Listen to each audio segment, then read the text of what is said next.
교만의 자만심을 넘어 믿음의 자신감으로, 교만의 그 자만심이라고 말하죠.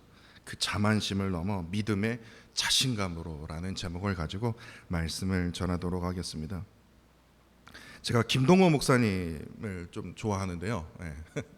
근데 그 김동호 목사님의 그 책에서 이러한 제목이 있더라고요. 인생을 망치는 4가지 함정이라는 글이 있었습니다. 근데 그 글을 소개했는데 우리의 삶과 인생을 실패로, 그리고 좌절로, 그리고 결국에 멸망으로 이끄는 4가지 함정을 경계해야 한다는 글이었습니다. 첫 번째 함정은요, 무엇이냐면 자기 자신을 너무 과신하는 것입니다. 자기 자신을 너무 내세우는 거예요. 과신하는 겁니다. 목사님은 자기 자신을 너무 과시했던 대표적인 인물로 여러분들 그 나폴레옹 아시죠? 나폴레옹을 언급했습니다. 이 나폴레옹을 왜 언급했냐? 내 사전에는 뭐합니까? 불가능이 없다. 불가능이란 없다. 그래서 그 애플 TV 그러니까 그 폰 가지시면 애플 TV 그냥 3개월 공짜로 해주거든요. 그래서 애플 TV에서 보니까 나폴레옹 영화가 있더라고요. 그래서 그 영화를 봤더니 야, 그야말로 도를 넘어선 교만의 끝을 달게 되자 결국에 그의 인생을 망치게 되는 가장 큰 원인이 바로 자기 자신을 너무 과신한 그런 것을 우리가 보게 되지 않습니까? 두 번째 함정이 뭔지 아십니까? 세상의 꾀입니다. 세상의 요령이에요. 다시 말해서 악인의 꾀를 따르는 것이에요. 그러면 반드시 망하게 돼 있어요. 좌절하게 돼 있다라는 겁니다. 사실 이 악인의 꾀는요, 겉으로 보면요, 되게 좋아 보입니다. 되게 효과적인 방법인 것 같아요. 이것만 따르면 그냥 무조건 성공할 수 있을 것 같은 느낌이 확 듭니다. 그러나 시편의 말씀에 뭐라고 되어 있습니까? 악인은 바람에 나는 뭐와 같다고요? 쌀도 아닙니다. 겨와 같다고 하는 거예요. 악인의 꾀는요, 일시적으로 성공의 약속을 하는 것처럼 우리에게 유혹하고 있지만 결국에는요, 그 끝은요, 너무나 헛되고 무의미하며 아무런 가치 없는 그런 결과를 얻게 된다라는 거예요. 그렇기 때문에 인생을 어떻게 됩니까? 망치게 된다라는 겁니다. 세 번째는요, 세상의 큰 물줄을 찾는 겁니다. 인생을 살다 보면요, 나에게 큰 힘이 되어줄 만한 사람을 자연스럽게 찾게 됩니다. 예를 들어 권력이 있는 사람이라든지 똑똑해 보이는 사람이라든지 높은 지위가 있는 사람 등등 그 줄을 쓰면, 줄을 잘 살아야 된다는 말이 있지 않습니까? 그 끈을 잘 붙잡으면 성공할 것이라고 생각합니다. 근데 역사를 한번 보세요. 그렇게 해서 줄을 잘 쓰고 그 끈을 붙잡은 사람이 끝내 성공을 했습니까? 사람은요, 여러분들 꼭 기억하시길 부탁드립니다. 사람은요, 사랑할 대상이지 의지할 대상이 아닙니다. 제가 내 와이프한테도 그래요. 저희 와이프한테도 그래요. 나는 너를 사랑하지 의지하진 않는다. 자식들에게도 마찬가지입니다. 의지할 대상은 누구입니까? 오직 전능하신 하나님 한 분밖에 없어요. 왜냐? 사람은요, 불완전한 존재라는 거예요. 그렇기 때문에 제가 항상 말씀드리는 것이 뭡니까? 목사 때문에 교회 나오지 말라는 거예요. 저 목사 때문에 내가 이 교회 다니는 거야. 그러면 다니지 마세요. 결국에는 그 끝은요, 그 목사 때문에 실망하게 되고 시험 받게 돼요. 한번 해보세요. 인간이 그만큼 불완전한 존재이거든요. 하나님을 바라봐야 되거든요. 그러니까 사람을 의지하게 되면 반드시 어떻게 됩니까? 상처를 받게 되기 때문에 망치게 돼요. 네 번째는요, 쉽게 자포자기하는 겁니다. 그냥 항상 그냥 말만 그냥 딱 하면요, 뭐예요? 그냥 불가능하대요. 모든 것이 잘 안 된다고 얘기하면서 무조건 무서워하고 두려워한다라는 거예요. 그러한 그 실패를 계속해서 이제 강조하게 되는데, 나폴레옹은요, 내가 모든 것을 할 수 있다고 말하지 않았습니까? 근데 이거는 반대예요. 나는 아무것도 할 수 없는 나약한 존재입니다. 똑같은 거예요. 말은 틀리지만요, 그 상황 똑같은 거예요. 왜냐? 두 가지 그 모두가 뭐예요? 오로지 자기 중심에서만 생각을 하거든요. 그러니까 인생을 망치는 이 4가지 함정에는 하나같이요 이 자만심이 숨겨져 있다라는 거예요. 자만심이요. 자기 자신을 너무 과신하는 것에서의 이 자만심은요 자신을 패망하게 만드는 그 교만이 결국에 파멸로 이끄게 된다는 거예요. 악인의 꾀를 따르는 것에 그 자만심은 옳고 그름을 완전히 벗어나기에 바람에 나는 겨와 같은 너무나도 헛된 결과를 초래하게 된다는 거예요. 세상의 큰 물줄을 찾는 것, 따르는 것에서 이 자만심은요 참으로 이 불완전한 사람에게 모든 것을 맡기고 의지하게 돼서 결국에 어떠한 현상이 벌어집니까? 스스로 자립하지를 못하거든요. 스스로 쓰지를 못하거든요. 스스로 발전하지를 못하거든요. 그래서 어떻게 됩니까? 무너지게 되며 쉽게 자포자기하는 것에 이 자만심은요 자신을 자랑하거나 뽐내는 이 자만심과 반대로 무기력으로 오르지 약함만 생각하는 그 자만심 또한 다른 형태이기에 이 또한 스스로 나 자신을 파멸로 이끌게 된다는 거예요. 그러니까 이 네 가지 함정을 우리가 경계하기 위해서는요 벗어나기 위해서는 어떻게 해야 되냐? 간단합니다. 내 중심에 나의 생각을 두는 것이 아니라 하나님 중심이요 나의 가치를 두는 게 아니라 하나님 말씀의 그 가치를 내 중심에 두면요 이 네 가지 함정에서 벗어날 수 있다라는 거예요. 어느 누구도 너 양약한 거 알아. 어느 누구도 너 못하는 거 알아. 그러나 내 안에 계시는 예수 그리스도가 뭐예요? 나를 이 일을 행하게 하신다라는 거예요. 내 입으로 못한다고 말하지 말라는 거예요. 내 안에 계시는 하나님이 일하시겠다는데 내 입은 뭐합니까? 뭐 저보고 하는 소리지만 자꾸만 이거 안 되는 거 아닙니까? 근데 하나님이 하시겠다는데 나 이거 무조건 할 수 있대요. 아 이거 하나님 필요 없어요. 하나님 말씀 따를 필요 없어요. 이렇게 하면 제가 과거에 이렇게 해서 성공했거든요. 이렇게 하면 대박입니다. 이러면요 패망의 길을 걷게 된다는 거예요. 내 중심에 누구를요? 오직 전능하신 하나님 한 분만을 둬야 된다는 거예요. 겸손히 하나님의 말씀 앞에 하나님이 뜻이 무엇입니까? 하나님이 원하시는 그 길이 무엇입니까? 겸손한 마음으로 살아가야 한다라는 거예요.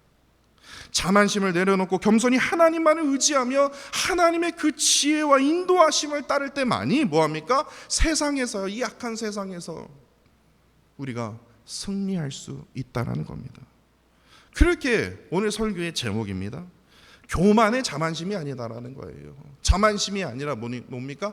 믿음의 자신감을 갖는 게 참으로 중요하다라는 것을 오늘 본문 말씀을 통해서 우리가 깨닫게 된다라는 겁니다. 오늘 본문이 이를 증거하고 있거든요. 무엇이냐? 이제 땅의 분배를 위한 제비뽑기가 시작되지 않았습니까? 그래서 저번 시간에 갈렙에 우리가 살펴보지 않았습니까? 이 땅을 내게 주소서. 믿음의 자신감을 나타내 보이지 않았습니까? 근데 갈렙과 너무나도 대조되게 요셉 자손이 이제 등장하게 됩니다. 요셉 자손이 제비뽑기를 하게 된 것이죠. 그런데 앞서 말씀드렸듯이 갈렙과 요셉 자손이 완전 극과 극이에요. 너무나 대조된다는 거예요. 두려움의 그 존재였던 그 헤브론의 아낙 자손을 향하여, 더군다나 헤브론은 자기 조상이 묻혀있던 그 막벨라 굴이 있는 곳인데도 불구하고도 모든 이스라엘 사람들은 뭐예요? 벌벌벌벌, 여호수아도 벌벌벌벌 떨고 있었던 그 땅을 향하여 뭐예요? 잡족, 이스라엘 사람도 아닌 갈렙이 뭐예요? 이 산지를 내게 주소서. 믿음의 자신감을 보이지 않습니까? 근데 요셉 자손은 14절에서 짧게 말하자면 이렇습니다. 내게 주심이 어찌함이니까? 왜 이 땅만 주십니까? 어떻게 이거를 저에게 주시려고 생각하시나이까? 이거예요. 이게 지금 가당치 않은 일입니까? 이거예요. 내가 누군데? 이거예요 지금. 자기가 제비를 뽑고서 지금 이렇게 불평하고 있는 거예요. 갈렙은 믿음의 자신감으로 도전, 하나님 향한 믿음의 도전을 외치고 있는데 요셉 자손은 교만의 자만심으로 불평을 지금 외치고 있다라는 거예요. 사실 요셉 자손이라고 하면요, 조그만 성경 공부를 조금 해볼게요. 요셉 자손은요 므낫세와 에브라임으로 되어 있습니다. 므낫세와 에브라임, 그러니까 요셉의 아들이 이제 므낫세와 에브라임인데, 므낫세와 에브라임은요 솔직히 말해서 이스라엘의 12지파단입니다. 정확하게 말하자면 그 12지파의 뭐예요? 조카. 예. 조카예요. 근데 어떻게 조카가 지파가 될 수 있냐? 창세기 48장 5절과 6절 말씀에 이게 있어요. 내가 이집트에 와서 내게 이르기 전에, 이집트에서 이제 요셉에게 하는 말입니다. 이집트에서 내가 낳은 두 아들 에브라함과 므낫세는 내 것이라. 르우벤과 시므온처럼 내 것이 될 것이요 그들의 유산은 그들의 형 이름으로 함께 받으리라 라는 약속의 말씀 때문에 그래요. 그러니까 형들에 의해서 요셉이 팔려가지 않습니까? 노예로 팔려가는데, 노예로 팔려가면서 참으로 험한 세월을 보냈기 때문에 이 아버지 야곱은 어떻게 해서든 요셉의 아들만큼은 챙겨주고 싶은 마음이, 이러한 축복의 약속으로 므낫세와 에브라임은 이 삼촌인 이 야곱의 아들들과 같은 지위로 이제 올려서요 유산을 상속받도록 축복으로 하나님께서 허락해 주셨다라는 거예요. 그렇다면 우리가 한번 상식적으로 생각해 볼까요? 이러한 일들이 있었으면 요셉 자손은요 이 땅을 분배받은 것에 대해서 어떻게 해야 됩니까? 이거 당연한 거야. 뭐 우리 아버지가 이렇게 고생해서 이거 한 건데, 이게 아니라 감사합니다. 그냥 므낫세와 에브라임을 그냥 두 개로 나눠주신 거 아니까, 하나인데도 두 개로 나눠주신 거, 하나인 거를 두 개로 나눠주시면 너무 감사합니다라고 얘기를 해야 되는데 뭐예요? 불평하면서 그들의 권리를 주장하고 있다라는 거예요. 그렇다면 이들이 왜 불평 가운데 그 권리를 주장하게 되는 그 이유가 무엇일까요? 오늘 본문 14절을 보시면요, 오늘 본문 14절을 보시면 반복되는 단어가 있습니다. 내게 복을 주심으로. 뭐 복을 누가 맡겼어요? 내가 큰 민족이 되었거늘 누가 물어봤냐고요? 자랑하지 않습니까? 나의 기업을 위해서 너희들이 희생해야 된다는 거예요. 너희들이 나한테 다 줘야 된다는 거예요. 그리고 내게 주셔야 된다는 거예요. 다시 말해서 뭐가 반복이 되어 있습니까? 내게, 나에게, 오직 나에게. 내게라는 그 단어가 무려 몇 번이요? 4번씩이나 반복하고 있다는 거예요. 4번씩이나 반복하고 있다는 것은 뭐냐면 오로지 자신들의 그 권리만을 주장하고 있다는 것을 우리가 알 수 있어요. 근데 이들에게 주어진 것에, 그 제비뽑기를 해서 얻은 그 땅에 만족하지 못하고 그들이 왜 끝까지 불평불만하며 권리를 주장했던 정확한 이유가 무엇이냐면, 그게 무엇일까요? 성경 기록하고 있지만 우리가 쉽게 답을 할 수 있습니다. 왜냐? 이집트의 총리였던 우리 할아버지 요셉의 자손입니다. 좀 이 부분에서 좀 인정을 해주시면 안 됩니까? 이 좁은 땅에 어떻게 살으라고요? 그리고 모세를 이어 지도자가 된 사람이 누굽니까? 당신 여호수아, 당신 아닙니까? 당신이 바로 우리 지파에서 온 사람이에요. 에브라임 지파요. 그럼 우리에게 좀 챙겨줘야 되는 거 아닙니까? 다시 말해서 요셉 자손이 지금 이스라엘의 실세입니다. 그것 좀 알고 계세요. 이겁니다. 우리가 실세라니까요. 내게 이 조그만 땅 주시는 겁니까? 이거예요. 그러니까 요셉 자손이 자기가 실세라고 생각을 하는 거예요. 이럴 때 교만의 자만심은요 언제나 이게 과거 지향적인 이 사고에 빠져 있어요. 다시 한번 말씀드립니다. 자만심, 다시 말해서 이 교만의 자만심의 특징은요 항상 이 과거에 빠져 있어요. 그러니까 지금이 중요한 게 아니에요. 과거에 행한 것이 제일 중요한 거예요. 과거의 수고가 제일 중요해요. 현재는 뭐 다 잃었어도 과거에 성공했으면 난 끝까지 성공한 거랑 마찬가지인 거예요. 그러니까 교만의 자만심은요 과거의 성공이요 오늘의 성공과 동일하게 적용된다고 여긴다라는 거예요. 그렇기 때문에 오늘에도 동일하게 적용이 되기 때문에 과거의 성공에 빠져서요 과거에서 성공했던 그 기준을, 그 잣대를 가지고 뭐합니까? 오늘날의 그 방법으로 자꾸만 제시를 하는 거예요. 내가 이전에 다녔던 교회는 이거였는데 왜 목사님 이거 안 하십니까? 과거에 이렇게 성공했다니까요. 이대로 해야 되는 거예요. 나 때는 말이에요. 이래서 이러는 거라는 거예요. 과거에 성공했던 기준이 뭐예요? 지금의 성공의 기준이 된다라는 거예요. 이거를 절대시한다라는 거예요. 그래서요 지금의 지도자나 공동체를요 쉽게 평가하고 비판하게 된다는 그런 사람일수록 뭐예요? 교만의 자만심에 빠져 있다라는 겁니다. 이게 제 말이 아니라 오늘 본문의 요셉 자손을 통해서 우리가 보게 되는 거예요. 요셉 자손은요, 이러한 교만의 자만심은요, 이 여호수아 시대뿐만 아니라 성경을 계속 보시면 알 수 있듯이 사사 시대에는 아주 그 끝을 달렸습니다. 예. 이 에브라임, 특히 이 에브라임은요, 역시 여호수아가 나와서 그런지 몰라도 이 에브라임, 이 교만은요, 하늘의 끝을 달렸어요. 확 그냥 사사기 말씀 읽잖아요. 그럼 에브라임 뒤통수를 치고 싶을 정도로 좀 거친 표현이지만, 잘난 척 그렇게 많이 해요. 사사 시대 때는요. 그리고 왕정 시대 때도 그랬어요. 결국에는요, 특히 이 에브라임 지파는요, 반란과 반역의 대명사. 그게 바로 에브라임이라는 거예요. 그러니까 이 교만의 자만심이 그토록 무서운 것이 무엇입니까? 하나님의 뜻과 그 섭리하심을 잊어버려요. 내가 이렇게 해온 거야. 나 때문에 이렇게 된 거야. 계속 나 자신을 자랑하게 된다는 거예요. 결국에는요, 하나님을 업신여기는 자리로, 하나님을 대적하는 자리로 서게 된다는 거예요. 반대로 얘기해 볼까요? 나는 아무것도 할 수 없어. 내가 뭐를 할 수 있겠어. 하나님이 이러한 존재로 나를 만드셨는데, 그렇게 얘기한다니까요. 하나님 그런 의도로 만드신 게 아닌데, 나는 그냥 쓸데없는 사람으로 만드신 거야. 왜 자기만 얘기하지 왜 하나님까지 이끌면서 얘기를 하냐고요. 그러니까 아무것도 시도하지 말라는 거예요. 그냥 이대로가 좋사오니 가만히 있자라는 거예요. 이것도 하나님의 다른 반면을 본다면 하나님 없이는 여기는 자리로, 하나님을 대적하는 자리로 우리가 서게 된다라는 거예요. 우리 한번 생각해 보자고요. 하나님으로부터 받은 축복이 감사함으로 더 큰 축복으로 이루어져야 한다면요, 어떻게 됩니까? 내가 뭔가 이루었다라는 그 생각으로부터 완전히 벗어나야 된다는 거예요.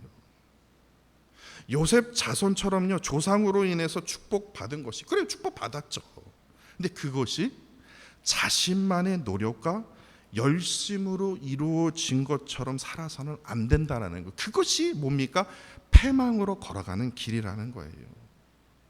나의 의의가 세워지고요, 또한 내 안에 이 감사가 멀어질 때에는요, 새로운 역사를 열어가는 그 길과 그 복의 길에서 점점 멀어집니다. 멀어지면요, 어떠한 현상이 벌어지면요, 나의 의의가 세워지고 내 안에 감사가 멀어지면요, 새로운 역사의 길보다는, 아예 멀어지니까요, 길보다는 뭐가 생겨나면요, 두려움이 생겨요. 성공한 사람인데요, 잠을 못 잘 정도로 아주 두려움 가운데 발발발발 떨게 돼요. 다른 사람들이 막 부러워할 정도로 높은 자리에 있음에도 불구하고요, 항상 그 두려움은요, 떠나지를 않더라고요. 왜냐? 나의 의의가 세워지고 있고 감사가 내 안에 없기 때문에. 그렇기 때문에 새로운 역사의 길을 펼쳐가기가 너무나도 힘이 든다는 거예요. 그렇다면 우리는 이러한 질문을 던질 수밖에 없습니다. 교만의 자만심에서 벗어나기 위해서, 믿음의 자신감을 가지기 위해서는 우리는 어떻게 해야 될까? 바로 오늘 본문 15절을 보시면요, 여호수아가요, 아주 젠틀하게 요셉 자손에게 이렇게 요구합니다. 여호수아가 그들에게 이르되, 내가 큰 민족이 되었으므로 에브라임 산지가 내게 너무 좁을진데. 공감해줘요. 그래, 큰 민족이 이루었다라는 거, 그리고 그 땅 너가 뽑았다는 거, 너무 좁다라는 거 내가 인정할게. 그렇기 때문에 무엇을 하냐? 브리스 족속과 르바임 족속의 땅 살림에 올라가서 뭐하라고 합니까? 스스로 뭐합니까? 개척하라 라는 솔루션을 줍니다. 그러니까 여호수아는 쉽게 말해서 지금 요셉 자손에게 불평하지 말고, 뭐 에브라임 뭐든 문하세든 그런 거 자랑하지 말고, 요셉이 과거에 뭐 했고 모세가 그때 하지 말고, 내 이름 들먹거리지 말고, 뭐예요? 스스로 뭐예요? 개척할 것을 요구하고 있어요. 그러자 요셉 자손이 뭐라고 답하고 있습니까? 스스로 개척? 참 웃기고 있네. 그러면서요, 16절에 보시면요, 두 가지로 핑계하고 있지 않습니까? 첫 번째, 개척을 해도 이 땅이 저희에게 뭐예요? 넉넉하지 못합니다. 이게 첫 번째. 그러니까 할 필요가 없다라는 거예요. 그리고 두 번째는 지금 가나안 족속에 지금 무엇이 있는 줄 아십니까? 여호수아요. 지금 이들에게 철 병거가 있습니다. 근데 우리에게 철 병거가 없는데 싸워봤자 어차피 질 수밖에 없어요. 다시 말해서 이거 뭐예요? 스스로 개척하라는 그 말에, 아니 지금 당신은 지금 우리가 처한 상황, 그 현실을 지금 제대로 알고 하시는 말씀입니까? 라는 말이에요. 아주 대단한 핑계죠. 어떻게 보면요, 겉에서 보면요, 맞는 것 같아요. 그래? 어차피 이거 해봤자, 차지해봤자 좁은 땅이네, 충분한 땅이 되지 못하네. 아이고 이들이 지금 철 병거로 아주 그냥 목숨 걸고 막고 있네. 이거 내가 이거 스스로 개척하라는 말이 완전히 그냥 무식한 말처럼 들리다라는 거예요. 그런데 진짜일까? 진짜 현실을 제대로 지금 하고 있는 말일까? 이게 핑계라고 한다면 뭔가 근거가 있어야 되지 않습니까? 그래서 성경을 아주 그냥 다 파버렸습니다. 이게 진짜 요셉 자손이 지금 현실을 제대로 파악하고 있는 것일까? 15절을 보시면요, 요셉 자손이 하는 말이, 아니 지금 므낫세랑 지금 에브라임 두 지파인데 왜 한 번의 제비, 한 분깃만 주시면 어찌하십니까? 맞는 말 같아요. 아니, 두 지파라고 얘기했는데 두 번을 뽑도록 해주셔야지 왜 한 번만 제비를 뽑게 해주시냐고요. 한 번에 땅만 주시냐고요. 이것도 너무 이건 충분하지 못합니다. 그러나 성경 전체를 자세히 보시면요, 단 한 번에도 충분했습니다. 왜냐? 왜 그렇습니까? 모세 때입니다. 여호수아 때도 아니고 모세 때 므낫세 지파에 대해서 제가 말씀드리지 않았습니까? 므낫세 뭐예요? 반 지파예요. 영어로 얘기하면 one over two. 반이 뭐예요? 정확히 반쪽 이거예요. 므낫세 반쪽 지파는요, 이미 지금 한 3만 명이요, 한 4만 명, 3만 명에서 4만 명은 지금 이미 요단 동편의 비옥한 땅을 지금 차지하고 있었다니까요. 그 땅이 없으면서 얘기하면 제가 좀 이해를 하겠어요. 근데 이미 지금 요단 동편의 비옥한 땅을 지금 가지고 있었어요. 그리고 우리가 살펴보지 않았지만 여호수아 16장과 17장에 한번 보세요. 쭉 막 이름이 쭉 기록이 되어 있고 지역이 딱 기록이 되어 있는데, 남은 므낫세의 그 반지파, 지금 요단 동편에 살고 있는 그 말고 남아 있는 반지파와 그리고 에브라임 지파가 제비 뽑기로, 또 그것도 아주 운이 좋게도 그 중에서 가장 비옥한 그리고 중심에 있는 요단 서편의 땅을 이들이 지금 차지하게 된 것이에요. 지도상을 한번 보세요. 여러분들 갖고 있는 성경에 혹시 되게 좋은 성경이면 여호수아 때 이렇게 지파들이 나눈 땅을 이렇게 보시면요, 눈으로 딱 봐도요, 와, 에브라임과 그다음 므낫세는 참 넓은 땅을 차지하게 되었구나. 지도상으로 눈으로 봐도요, 다른 지파들에 비해서 훨씬 넓은 땅을 받은 상태였습니다. 뿐만 아니라 이것만 얘기하는 게 아니에요. 출애굽 이후에요, 시내 광야에서요, 첫 번째 인구 조사 때요, 민수기 1장을 보시면요, 에브라임 지파가요 그때 당시에 4만 500명이었습니다. 므낫세 지파는 3만 2,200명, 그래서 총 7만 2,700명이었습니다. 7만 2,700명입니다. 출애굽할 때요. 그러니까 출애굽 이후에 이제 40년이 지났습니다. 40년 방황 생활이 끝나고 40년 모압 평지에서 두 번째 인구 조사를 하게 되는데, 그때 인구가 늘어나요. 민수기 26장을 보시면요, 에브라임 지파는 3만 2,300명인데 조금 줄였습니다. 근데 므낫세 지파는 무려 5만 2,700명이라서 총 8만 5천 명이에요. 그러니까 7만 2천 명에서 8만 5천 명으로 뭐예요? 40년 만에 점프. 그렇기 때문에 어느 누구도 부인할 수 없는 팩트가 뭐냐면, 요셉 자손은요, 다른 어느 지파보다, 하다못해 유다 지파보다, 유다가 제일 잘 나갔는데도 유다 지파보다 뭐예요? 훨씬 인구가 많았다는 거예요. 그러니까 지금 오늘 본문에 여호수아가 말한 것처럼 너희들이 큰 민족을 이루었다라는 건 팩트라는 거예요. 그런데 큰 민족을 이루면서 자립할 능력을 갖추고 있었음에도 그들은 끝까지 그들의 입에서 뭐예요? 할 수 없다라는 거예요. 올라가 봤자 좁다라는 거예요. 올라가서 싸워야 할, 땅을 차지해야 할 힘도 있고요. 철병거를 만들 기술이 없다면 이보다 더 좋은 기술로 어떻게든 개발을 해서 그러한 머리가 있어도요, 뭐합니까? 힘과 머리가 있어도 우리는 할 수 없다라고 자꾸만 말하는 거예요. 왜냐? 이들 안에 뭐가 있었어요? 교만의 자만심 때문에요. 이 교만의 자만심으로 하고 뭐합니까? 스스로 개척할 생각을 버리고는요, 이들이 어떠한 행동을 하지 아십니까? 결국에 가나안 족속들과 타협하면서 함께 살아가게 된다는 거예요. 이러한 어리석음을 이들이 보여주고 있다는 거예요. 사실 14절에요. 오늘 본문 14절을 제가 묵상하면서 제가 이런 생각이 들었어요. 이 요셉 자손이 불평했던 말 속에 이 14절이 불평한 말이 있는데요. 근데 이 구절을 자세히 보면요, 두 가지를 제가 보게 되었습니다. 우리가 구하지 말아야 할 기도와, 그러니까 요구인데 요구를 기도라고 말합니다.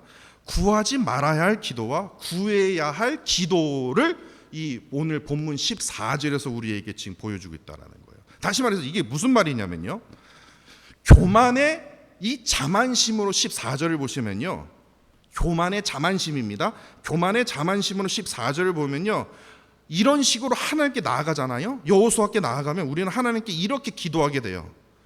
하나님, 내게 복을 주세요가 아니라 주셔야만 합니다. 내가 크게 성공해야 합니다. 제가 여태까지 주를 위해서 한 것이 얼마나 많은데요. 양심이 있으시면 하나님, 제게 복을 주셔야 합니다. 제가 크게 성공해야 더 뭔가를 할 수 있는 거 아닙니까? 제 사업이 더욱 커져야 합니다. 하나님, 저희 할아버지 때부터, 그냥 증조 할아버지 때부터 제가 교회를 위해서 얼마나 헌신, 그것만 아시면 하나님 크게 해주세요. 나에게 이러한 복을 주옵소서라고 기도할 수밖에 없다라는 겁니다. 그렇지 않습니까? 그게 솔직히 말해서 나의 기도이기도 합니다.